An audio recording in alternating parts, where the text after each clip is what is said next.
Hello, hello, and welcome to the Rock Metal Podcast. I'm your host, John Harris, and today on Rock Metal Podcast, we have MAITREYA with a new album called Hyperreals, which was released on June 25th. Right now, I'm being joined by Mark to share some more information about this release and what the band has got going on.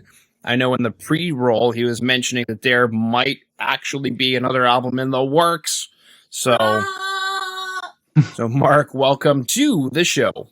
Thanks, John. I'm happy to be here. Absolutely great to have you on now.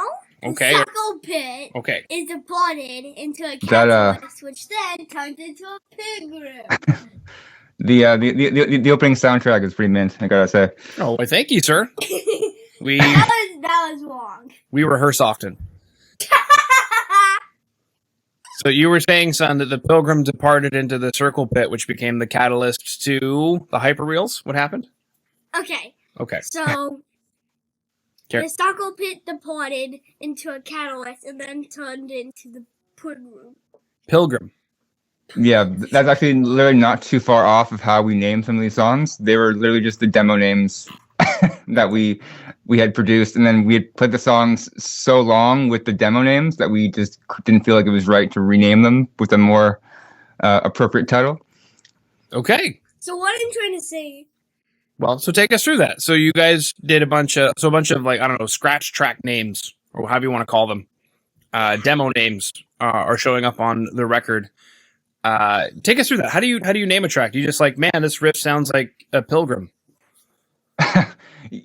Well, that one, the other guitarist labeled Pilgrim, and I couldn't speak to that, but I know my convention for writing song names is I have like almost like a folder of song titles. Then like, okay, that could be a concept. So it's almost like you're kind of writing around a concept. So I guess when they get to the lyric stage, there's already sort of a general idea, a general vibe. So like, for example, Catalyst. I knew there was sort of an emotional song. I knew there was sort of an element of band chemistry that I wanted to sort of write about. So in the writing process, it was kind of like how would I write a song as if everyone were to like kind of create their own parts, or what is it that the band member, what would they do in that situation? And even like a song like Departed, it was about like an argument between me and one of the other guitarists. So it was like, well, I'm going to write a song that's pretty aggressive or pretty angsty, and it's going to be challenging just to sort of throw off some of those like band dynamics things. So the song titles come across pretty random, but there's a bit more thought into I guess the concept or the intention. And I just find that when I write a song, having that motivation at the front can kind of guide me if I have a question, like what should come next, or what does the song title or the concept call for musically, as opposed to just writing blank and calling it song 2.1 mix 3, whatever, right? You're making fun of the way I write songs now, Mark. Oh man, it's like having a kid, and you're just, well, if it's week 3, we'll just call him Child 3. I don't know. Yeah, there you go. Well, Mark, wait till you have kids. You'll find out. All right. Well, we shall see. Yeah. All right. So I already have a whole list of child names in my phone ready to go. Is it? Yeah. Which one are you speaking to me? I know. It's just so much easier to go, hey, son, which one are you? All right, daughter, come here. Daughter 2, daughter 3. So much easier than trying to remember their names and birth dates. Interestingly enough, you kind of mentioned that the track titles seem kind of funny, but I'm old and I grew up in the 90s, and especially in like the late 90s, early 2000s, that was kind of the thing for bands to have these one-word song titles. You know, that may or may not have had meaning, but like Mudvayne Dig, you know, as an example, like songs called Dig, and Stained had Mud Shovel. So I guess at that time you could use the mud shovel to dig. And then those bands toured together. That was great. So I didn't really see it as an issue, but that's kind of interesting. Would you guys prefer to write a different way, I guess, or you don't mind? That's something we're exploring in the future, is trying to find new ways to basically reinvent the process. Mm-hmm. Traditionally, it's been myself, as sort of like the main songwriter, is sort of fleshing out the skeleton of a song. Mm-hmm. So coming to the table with like an arrangement, a collection of riffs, bring that to rehearsal, with members sort of having an idea of what the parts are, and then obviously the vocals taking over and sort of adding that top element. And for this record, we all sort of contributed lyrically, and in the process of helping to build some of the vocal parts. Mm-hmm. But we played these songs for so long. Like, I think this record took us at least 3 or 4 years, and we were playing these songs live all the way through the process. So the lines have become so blurred as to who wrote what or what happened when. It's almost like when you got to a point where the music sort of blurs away and you're not thinking about it. So it's almost like a muscle memory thing. And I think that's something that we've just done as a band, is get the songs so ironed out that you don't have to really think about it. Okay. So what was I going to ask? I'll just start doing verbal diarrhea, Mark. Part of the verbal diarrhea is going to be, okay, so you guys have been working on the record for 3 to 4 years, played a lot of the songs live. So you knew going into setting this up as an album that these songs were bangers, that crowds liked the songs. Right. They've been crafted through the, trial and error on stage. We've either added breakdowns or extended parts, or made parts softer, or really tried to. Every show we did was sort of like crafting, like, what's the flow? Could the song order for the album go like this to this? Like, that's a really good flow. All those things we had sort of worked out just through the process. And being where I still feel like it's pretty early, we're still learning a lot of things in the process. So just to go back to your other question, like for the new stuff we're writing, the whole process can flip on its head again, and then we can get a whole other way. Like, maybe we've done some songs sort of vocals first, writing around the vocals, things of that nature. Like, we're just open to try new things, and I guess when you're in the progressive sphere of things, anything goes. Mm-hmm. That's right. Writing around vocals, how does that work? Did you come in and say, hey guys, I recorded a vocal melody, I don't know, to like a drum beat, a metronome, nothing, just a cappella, and then you guys try and figure out what key or chords should go with that, and then move from, how do you do that?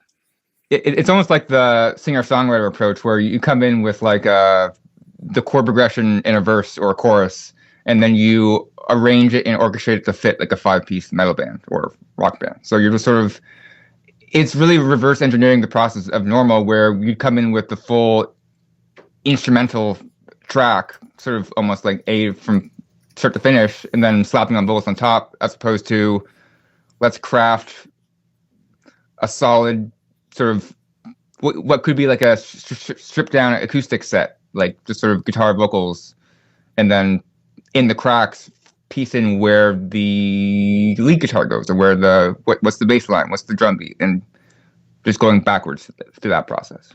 Okay. Are you guys finding that you're writing this album differently as a result of going through the process of rewriting the other songs, because you knew, oh, you know what, that breakdown should be a little bit longer, or that verse should be a little bit softer? You just kind of like instinctually know now? Yeah, I think it's definitely influenced the way, the things we've seen work and things that we see like didn't work. It's really just finding the things that we, I think, liked. And there have been times where we kind of call some riffs like the offspring of, if this song and this song had coitus, it would kind of create this this result of like I don't know, the combined feel or influence of those two songs has like a seed. We kind of like planting new seeds of like, okay, that's an idea, that's a style. Like the one thing that I've noticed in the hyperreels that we did was, in the first album, we came across this sort of like riff tapping thing that we did on a song called Boundless. And ever since then, like, there's a couple prominent riffs on hyperreels. Like, there's a section in Pilgrim, there's a section in Summit that sort of features this tapping guitar riff style, and that's almost like a signature. So yeah, it's just building and evolving the things that we think sound good, and we're almost like keep diving deeper into what we think Maitreya is or could be, and along the way, we're finding some new gems to explore. Okay. You said something super deep there. Figuring out what Maitreya is. What is it? Can you tell me yet? I can guess. I think it started out as like a vessel for the five of us to sort of just channel our all of our like artistic sort of influences, whether it's philosophical or poetic or social commentaries or things of that nature. And I think that sort of became more apparent with hyperreals, where we began to make more philosophical statements, some more like existential or even like some social commentaries into where we think humanity is going. We're sort of taking like this like broader approach to the concepts or the vessel that this could be. And if I had to sort of guess as to what I think it is or what it could be, I'm probably going to be eating my words here, but the band name itself comes from the Buddhist tradition. So it's a Sanskrit translation for future Buddha. So I think it could become like a vessel for all these like futuristic ideas, and we can sort of just like funnel them through this thing. And I don't know, just I think it's just interesting the way we can treat this project as if it's like the five of us coming together creates this like, I always think of it like that. Was that Transformers thing where the five Autobots, Megatrons come together and create the Optimus Prime? There you go. So I feel it's kind of like that. Like the five of us get together, we can create this like larger species of Optimus Prime. Yeah. Excellent. What's your favorite Transformer? Or who is your favorite Transformer? Man, you're asking the wrong guy in the band. Okay. There's the more I don't know what the appropriate word is. There's two or three guys in the band that go deep into the comic book and science fiction and that whole world, and I could not accurately answer that, unfortunately. Uh-oh. Dan. I'm actually looking into them right now. Megatron. Isn't Optimus Prime? Is that the ultimate guy? Optimus Prime is the ultimate guy. That's why he's Optimus Prime. He's not only is he Prime, he is Optimus. Yeah, but like back in like the animated series, didn't they like come together and create all of them had like one was like the leg, one was like the arm, one was like the torso. Uh-huh. What was that called? I thought that was called Optimus Prime. Maybe I'm wrong. Maybe there's somebody out there right now who's they're pooping themselves crazy right now, Mark. Because I'm back. Because they're listening in and they're going, that is not Optimus Prime. This person, I guarantee you, they just threw respect for the art form. They just threw their laptop. They just threw their pizza pop and they're like, they threw their pizza pop. Mom, make me another one. They threw out their laptop. And now they're like, I didn't do that. It's not a pizza pop. Well, there's 6 of them apparently, so all 6 came together to create. 2 guys trying to figure this out. But the next thing that I looked up, and I did look up the Maitreya because I didn't look it up before. I just thought, oh, that's a deep philosophical, progressive metal name. It fits, and I moved on with my life. But we have that it is in the Buddhist tradition, the future Buddha, presently a bodhisattva, which would be a bodhisattva, to my understanding, is somebody who could become a Buddha, but is choosing not to so that they can hang around a few life cycles to help other people become a Buddha, unless I'm wrong. And they're residing in the Tushita heaven, who will descend to earth to preach anew the Dharma, or law, when the teachings of Gautama Buddha have completely decayed. The name Maitreya is derived from the Sanskrit Maitri of friendliness. So you guys are angsty and angry, but your band name means friendliness.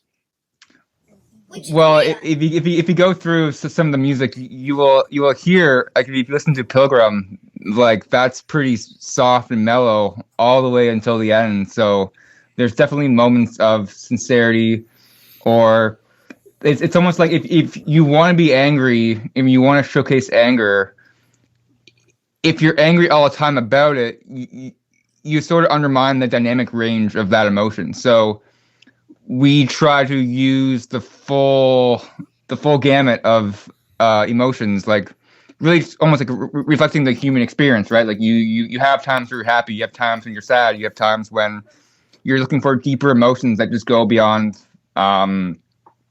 They say like the two base emotions are love and fear, and then you go through and you can basically like go through and say under love you have like compassion and you have joy, or you have peace and you have bliss, and then under fear you have like content and you have hatred, and you have all these like deeper base emotions you can tap into. So I think musically we're not shying away from, do we want to write a happy song that's a 4-chord pop song? Like, sure, we'll do it if that's the emotional aspect that we're looking to tap into. I think it could be. Well, that's a fantastic idea. So there's all these threads on the internet, Mark asking, is Maitreya actually Jesus? Probably not. Or similar concept? Probably not. I think based on, I haven't done a whole lot of research into Maitreya, obviously, as it being, I think, a far out concept. But from what I know of the yoga tradition, there are these avatars. So you have like the Krishna, you have the Jesus, you have people in these lanes that are, again, like the bodhisattva sort of archetype, where they come back to Earth at a certain time to, give humanity a little help. Be like, yo, you guys have atom bombs. You should probably check yourself before you wreck yourself. Put on a mask, sanitize, all those things. Okay. COVID. That's a fantastic concept on paper. Do you feel that Buddhist stuff will decay and then a new law will have to come down? And will it be Buddhism or will it become something else? And from a theological perspective, just like Gautam came to preach a new law, Hinduism kicked him out and went along and killed Buddhists, and that's why Buddhism doesn't exist in India anymore. It exists all outside of it. And then, similar as well, Jesus was preaching a new law, but Judaism still exists, and the same thing happened there. So it's a very interesting sociological connotation. We're jumping into this all of a sudden, but very, very interesting sociological thing where Judaism created Christianity, because if they had just let Jesus do his thing, we probably wouldn't even remember him. And same thing with Buddhism. If they hadn't done what they'd done, who knows where it would be. So it's interesting. Do you think it'll come down to a new form of Buddhism, or it'll just be another lane existing of arguably almost the same ethos, or a rebellious ethos that then solidifies into its own canon of work? Yeah, based on my sort of spiritual journey, if you will, I'm of the opinion that all religious practice is sort of guiding you towards the one sort of highway.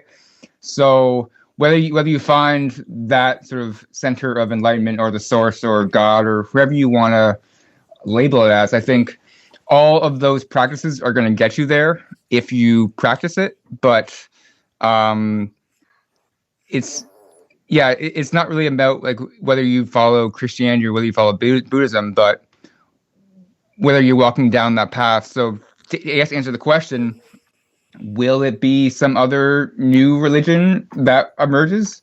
I think it could. But I think the practice itself is sort of been established for potentially millennia through yoga, essentially. So I think it's just like, that's why I think we look at these sort of avatars. Maybe they come back just to sort of remind people of there has been the practice of achieving this nirvana before, and it's going to exist afterwards, and people are going to forget and they're going to remember again. So it's not really like you're learning anything new. It's just like you're rediscovering what the truth was or has been. Mm-hmm. And that smells like Teen Spirit, Mark. What? There we go. Take us through this artwork. Is it then a spiritually expansive ayahuasca kind of album that you want me to go through, or did you guys just want to have that as artwork? There are some seed concepts in there, like I think it sort of bridges the idea of a bit of the psychedelia plant medicine kind of stuff. It also ties in some of the AI, futuristic, augmented reality, those ideas. It ties in, again, the sort of the spirituality. Is it a being sort of shifting through the void into matter? Like, I think all of those things are just kind of touched upon, which are sort of elements in the album. So to have sort of this, again, being entity coming through the plasma, stretching out, I think is, and you also have that sort of threshold of what is the inner outer space in that art, since it's pretty minimal. Mm-hmm. Another ethos, minimalism. Yeah, musically you won't find any of that in our on the album, unfortunately. That's the ethos of yin yang, then. You guys are so deep. We have to work on our minimalism in our writing, because we literally throw the entire kitchen sink into a song. Yeah, maximalism. So in your yin yang sphere, you have minimalism swirling with maximalism. There you go. I like that. Mm-hmm. And do you have maximalism within your minimalism? Let me go look back to the artwork. I think you do, because there's a lot of color splashes in this. There's a lot going on. I'm wondering, why is this dude's face separating from his head? Why is he shooting fireballs out of his arms, out of his hands? Good question. Maybe it's a 1, 2, 3, it's 4, 5, 6, 7, 8 balls. Is there a meaning to 8 balls? And maybe we like Dragon Ball Z, and isn't there 8 Dragon Balls? And I think there is, and each ball has 1, 2, 3, 4 inner circles that we can see. 8 balls, 4 inner circles. Whoa, that means there's 32 inner circles on this. Perhaps there's some, fan numerology that can pop up and have these fan theories on. Mm-hmm. What are they trying to say? Numerology. The song titles and the song meanings or the song lengths all add up to the number 21. And if you... Yeah.